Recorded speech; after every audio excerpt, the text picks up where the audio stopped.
All right, everybody in business loves leads. That's how you get business. You're in business to make money. You need customers. Now, being in business for a little while, there is definitely some leads, some things that come across my email, phone calls, voicemails, texts that are red flags, some bad leads, because not every lead is a lead that you want, period. So let's get into it.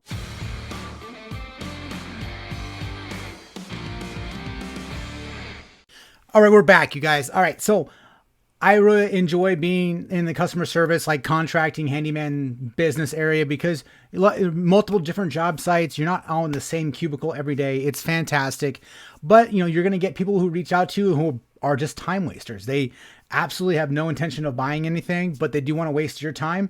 These are the main red flags I look at with leads coming into my business.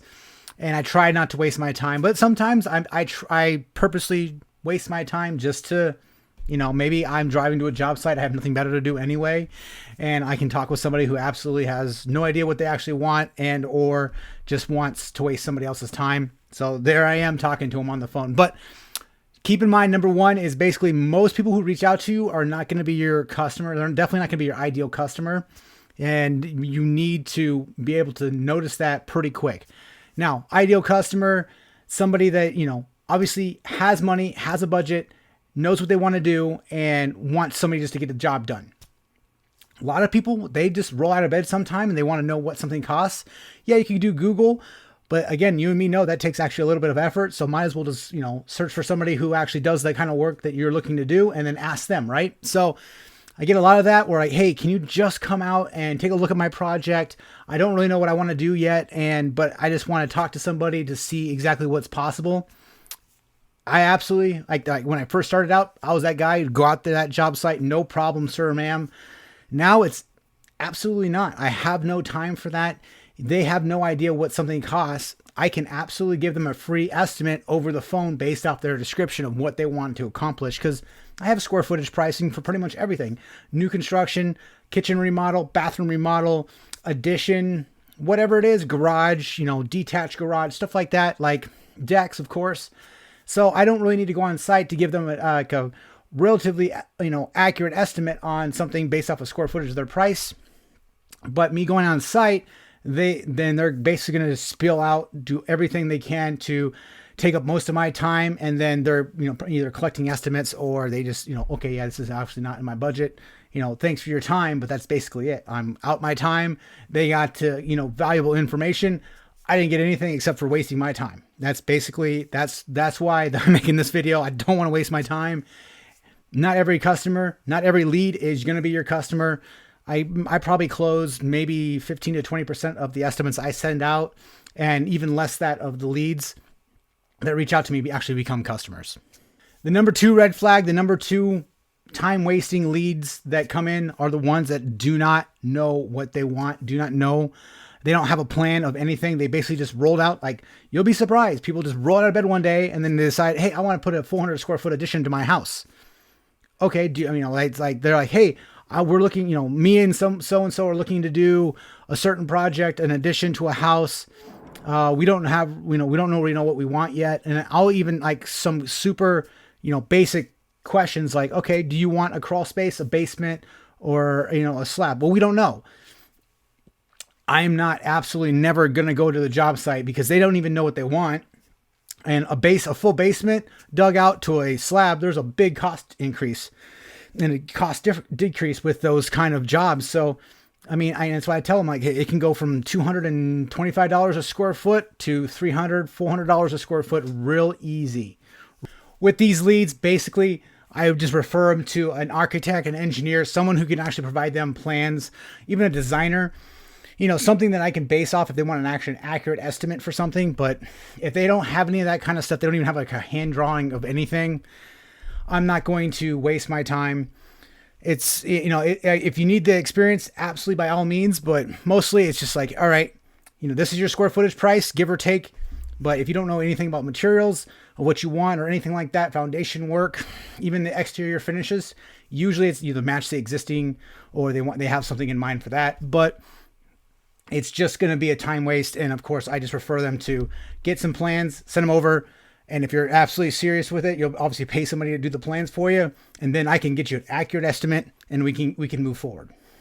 With leads, I bring up budget and bring up money as fast as possible. It's the best way to weed out anybody that doesn't, they don't look at my website when I list some pricing on there with some, some blogs and stuff like that. But absolutely, I bring up budget. Everybody, even if they say they have no budget, what they really mean is probably they don't know what anything is supposed to cost or what it does cost in like real world pricing. If they say, oh, it doesn't matter, blah, blah, and everybody has a budget, and most people have a smaller budget than they should really. So basically I bring up price, hey, it's $200, $400 a square foot for this. And I have people on the phone. Like I just got done with talking to somebody about a week ago. They wanted, like a big area converted and to a mother-in-law suite with some basement underneath it. It was already, exterior structure was already sound, but I gave them the price. I'm like, hey, it's probably going to be by $300, $350 a square foot. And then they kind of like, well, with 800 square foot, how much is that? So I, broke out my calculator while I was on the phone. Boom, there's your price. Now, it obviously can fluctuate lower or higher depending on what you need to do, but without actually being on the site, without seeing anything, just by the square footage, that's your ballpark price for what you're asking for. Again, could be cheaper, but she was asking for a large bathroom. They're asking for a living area, additional HVAC, standalone AC, all that kind of stuff. So things add up, and you got to let them know. Clear communication, like I'll get to it later in this video, clear communication, especially being the first phone call to a potential customer because it's a lead, you have to have it. And the number 4 red flag, and it's pretty much I shut it down right away when they say they're just trying to collect estimates. That is, even if you're a customer, don't say that, because I'm not really asking or even wanting to be one of 7, 8, 10 estimates you're collecting. I have no problem, giving you a quote right over the phone. Hey, I'm just trying to collect estimates for a pole barn. All right, cool. No problem. Pole barns, they start probably, who knows, about $80, $90 a square foot, depending on what you need to do. And it goes up from there, of course, but you're going to be a certain price range. That's your estimate. That's your free quote. I'm not going to go on to my job, or I'm not going to go anywhere. I'm not going on site. Certainly not going on site for free, especially to be one of like 7 or 8 contractors going there to give you a quote. But if they say, hey, I'm just trying to collect estimates right now, and even if they don't even have it, they don't even have plans yet, then all right, you send me the plans. I can give you a ballpark price right away. Just did that not too long ago for a commercial revamp of a hair salon, and it was just ballpark pricing here and there, but it obviously can go higher, could go lower, but without actually being sight on, measuring stuff out, verifying everything. That's the best you're going to get without being on site. And the final red flag, or things to avoid when you see these leads come into your business, they're cheap. They want the cheapest price. Of course, everybody hears that all the time. Hey, what's the best cheap? Whether you can have best or you can have cheap. You can't have both. And I have a couple customers that, I have a certain thing they want it done because people buy because of pleasure or pain. And usually it's like the wife or somebody, complaining they need to get something done. They hire me for it, but then they want me to do some other things since I'm already on site. But then they say, oh, that's too expensive, or they can't afford it. There's a certain thing, I'm there to do a service. I'm not there to give you a discount, for sure. And a lot of people, they don't have the budget. They can't afford your services, and that is absolutely okay. Do not lower your prices to meet somebody's budget. That is absolutely the wrong way of doing business, and you won't be in business very long. It's not your job to match their budget. It's their job to hire somebody that meets their budget.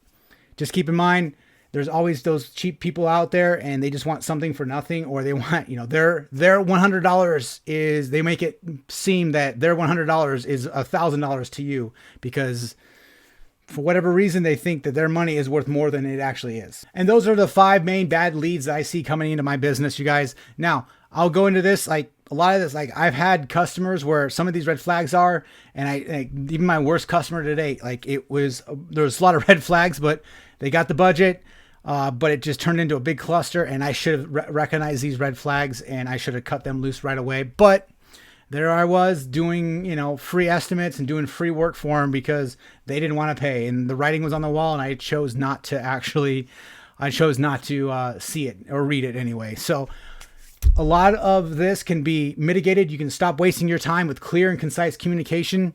Some of these, I'll send people to voicemail, or if I'm picking up the phone and I'm listening to it, or I answer phones, I answer my phone only when I have time to waste, really. Like if I'm driving or I'm doing something, obviously hands free, of course, be safe. But you know, I'm going from a job site to a job site and I have 15, 20 minutes to burn. I've got no problem talking to you. It passes my time, you know, it provides somewhat of a service. You're talking to a contractor, and I can, you know, I can weed you out real quick then. And I mean, I'd say 8 out of 10 phone calls.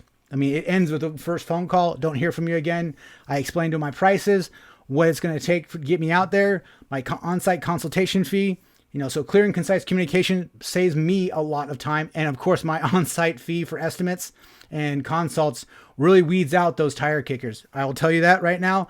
Saying that you won't come to the job site without a fee or an invoice paid really weeds out those tire kickers and those cheap customers. And finally, having a nice, well-written, I'd say professional website really helps. Put pricing on your website if you can. You know, at least I explain on my website a little bit as far as what bathrooms cost, what additions should, you know, not should cost, because everybody has different prices. My prices are way different than somebody else's. And, you know, these are the prices. That way, when they see my website and they can look, they already know, they can already kind of disqualify themselves. Like, hey, no, that's way above our budget. There's no point in reaching out to this guy or this company because it's not even, we can't afford it, kind of thing. And that just saves me a phone call. That saves me time, everything. And of course, you know, you want to look professional. So make sure you have a professional website, or at least a well-written website with some nice up-to-date pictures on some social media, Facebook page, Google page, of course, Google.